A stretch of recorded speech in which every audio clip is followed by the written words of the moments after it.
ഇതിൽ ആദ്യത്തെ അധ്യായം വരുന്നത് മലയാള ശൈലി എന്നുള്ളതാണ്. മലയാള ശൈലി 3-ാം അധ്യായം. അതാണ് ആ ഒരു അധ്യായത്തിൻ്റെ പേര് വരുന്നത്. അതിൻ്റെ റൈറ്റർ കുട്ടിക്കൃഷ്ണമാരാറാണ്. കുട്ടിക്കൃഷ്ണമാരാർ എന്ന് പറഞ്ഞാൽ തന്നെ മലയാളത്തിലെ വളരെ പ്രഗത്ഭനായിട്ടുള്ള നിരൂപകനാണ്, അല്ലെങ്കിൽ വിമർശകനാണ്. അപ്പം നമ്മളെന്തായാലും ഒരു കൃതി പഠിക്കുമ്പം അതിന് റൈറ്ററെ കുറച്ച് കാര്യങ്ങളൊക്കെ അറിഞ്ഞിരിക്കണം. കാരണം നമ്മളൊരു എക്സാം ഓറിയൻറ്റഡ് ആയിട്ടാണല്ലോ പഠിക്കുന്നത്. അപ്പം എക്സാം ഓറിയൻറ്റഡ് ആയിട്ട് പഠിക്കുമ്പം എക്സാമിന് അതെങ്ങനെയാണ് ക്വസ്റ്റ്യൻസ് വരുന്നത് എന്നുള്ളത് നമ്മൾ ആദ്യം മനസ്സിലാക്കണം. അപ്പോൾ ഈ ഒരു ബുക്കിൻ്റെ ഏറ്റവും അവസാനമായിട്ട് അവർ 2 മോഡൽ ക്വസ്റ്റ്യൻ പേപ്പർ കൊടുത്തിട്ടുണ്ട്. അപ്പോൾ ആദ്യം തന്നെ അതിൻ്റെ ഒരു പാറ്റേൺ നോക്കിക്കഴിഞ്ഞ് കഴിഞ്ഞാൽ നമ്മൾ ഏത് രീതിയിലോട്ടത് ഫോക്കസ് ചെയ്യണം എന്നുള്ളത് മനസ്സിലാവും. അപ്പോൾ ഞാനത് പറഞ്ഞു വരാൻ കാരണം എന്താണെങ്കിൽ, നമ്മൾ അധ്യായങ്ങളുടെ പേരും അത് എഴുതിയിരിക്കുന്ന ആളുടെ പേരും വളരെ വ്യക്തമായിട്ട് മനസ്സിലാക്കി വെക്കണം എന്നുള്ളതാണ്. കാരണം കുട്ടിക്കൃഷ്ണമാരാറ് എന്ത് പറഞ്ഞു എന്നുള്ളൊരു ചോദ്യം വന്നു കഴിഞ്ഞാൽ അത് ഏതാണ് ആ ലേഖനം, ഏതാണ് അധ്യായം എന്നുള്ളത് നമുക്ക് മനസ്സിലാക്കാൻ വേണ്ടിയിട്ടാണ്. അപ്പോൾ നമുക്ക് വിഷയത്തിലോട്ട് വരാം. മാരാർ. അപ്പോൾ മാരാർ ഒഴിവാക്കിയിട്ട് നമുക്ക് മലയാളത്തിനൊരു നിരൂപണം തന്നെ ഇല്ല. അപ്പം അദ്ദേഹത്തിൻ്റേതായിട്ടുള്ള ഒരുപാട് പ്രസിദ്ധങ്ങളായിട്ടുള്ള കൃതികൾ വന്നിട്ടുണ്ട്. ഭാരത പര്യടനം, അതുപോലെ വാൽമീകിയുടെ രാമൻ എന്ന് പറഞ്ഞ ഒരു ലേഖനം, മുണ്ടക്കൽ സന്ദേശം, മുഴുത്ത ചിരി, ഇതൊക്കെ അദ്ദേഹത്തിൻ്റെ വളരെ പ്രസിദ്ധങ്ങളായിട്ടുള്ള ലേഖനങ്ങളാണ്. ഇനി അദ്ദേഹത്തിൻ്റെ സമകാലികർ എന്ന് പറഞ്ഞു കഴിഞ്ഞാൽ അദ്ദേഹം ജീവിച്ചിരുന്ന അതേ കാലഘട്ടത്തിൽ ജീവിച്ചിരുന്ന മറ്റ് നിരൂപകരാണ് MP പോളും ജോസഫ് മുണ്ടശ്ശേരിയൊക്കെ.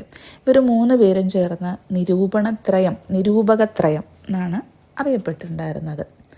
അപ്പോൾ ഇദ്ദേഹം വളരെ വിഖ്യാതനായിട്ടുള്ള ഒരു നിരൂപകനാണ്.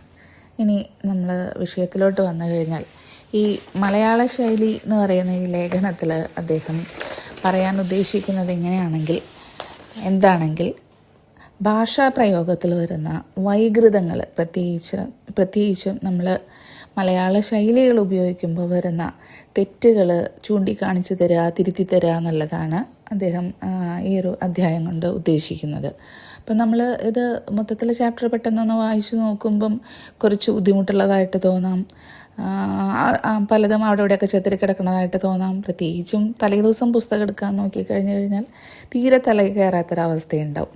അപ്പം നമുക്ക് അതൊന്നൊരു അടുക്കും ചിട്ടയിൽ പ്രധാനമായിട്ടും നമുക്കൊരു 3 ടൈറ്റിലുകളുടെ അണ്ടറിൽ, 3 ഹെഡിങ്ങുകളുടെ അണ്ടറിൽ കൊണ്ടുവരാം.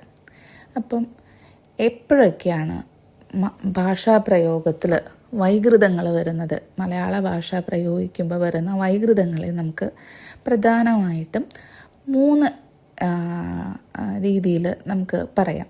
അതിൽ ആദ്യത്തെ ദോഷം എന്ന് പറയുന്നത് പൗനരുക്ത്യ ദോഷമാണ്. എന്താണ് പൗനരുക്ത്യ ദോഷം? അപ്പം പേര് കേൾക്കുമ്പോൾ തന്നെ അതെന്താണാവും തോന്നും. അതത്ര വലിയ കാര്യങ്ങളൊന്നുമല്ല. പൗനരുക്ത്യ ദോഷം എന്ന് പറഞ്ഞു കഴിഞ്ഞാൽ ആദ്യം ഞാൻ അതിൻ്റെ സ്റ്റേറ്റ്മെൻറ്റ് പറയാം കേട്ടോ.